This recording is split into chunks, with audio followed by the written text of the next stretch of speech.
l'emblème de nos unis. Des aïeux, nous peuplerons ton sol et nous assurerons ta grandeur. 30 juin au doux soleil, 30 juin le témoin, jouxta et de l'immortel, servant de liberté, que nous levons. Merci, vous pouvez t'asseoir. J'ai reçu beaucoup de plaintes. La première semaine, c'était une semaine difficile. Parce que ce soit des collègues membres du gouvernement, les directeurs généraux des banques, les directeurs généraux des entreprises publiques, même les gouverneurs de province, nous saisissaient tous les jours pour se plaindre des saisies intempestives de leurs comptes, de leurs avoirs. Tantôt au mépris des dispositions pertinentes du droit WADA et même du droit interne. Et c'est pourquoi, vous allez le remarquer, que nous avons tout de suite mis en place des mécanismes d'arrestation de certains grands criminels économiques et financiers. Oui, on peut dire tout ce qu'on peut dire, mais c'est de cela qu'il s'agit.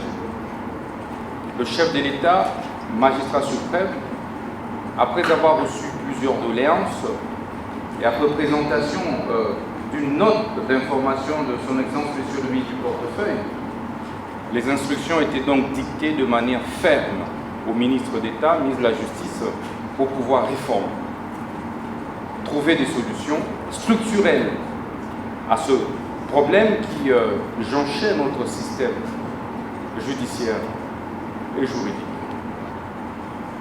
Nous nous sommes également rendus compte des condamnations fantaisistes des banques, des entreprises minières et des grandes entreprises multinationales. C'est tout quidam qui pouvait se réveiller un bon matin pour une créance de $1000 pouvait faire condamner une multinationale au paiement de $20 millions et saisir les comptes de cette multinationale. C'est ça qui a occasionné l'insécurité judiciaire et juridique.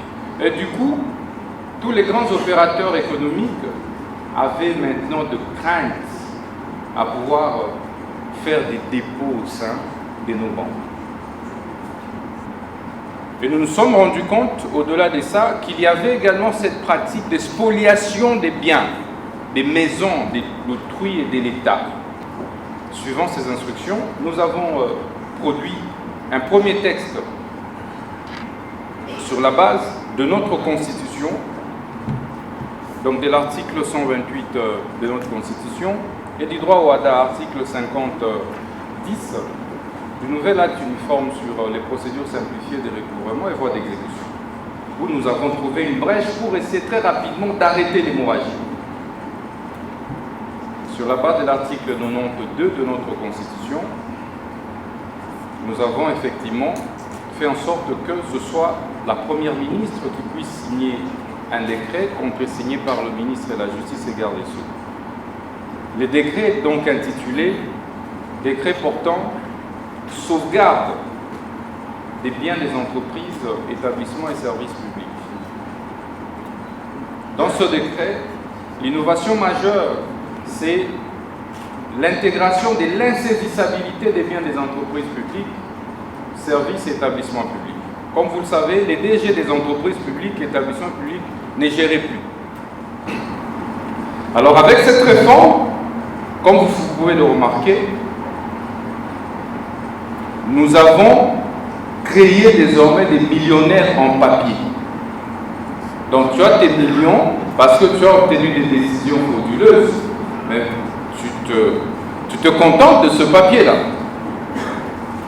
Et qu'à ce jour, je voudrais rappeler que tout celui qui va oser encore s'amuser, que ce soit le juge, que ce soit le magistrat, que ce soit le greffier, le huissier, que ce soit l'opérateur de banque, tout celui qui va s'amuser à bypasser cette réforme sera arrêté.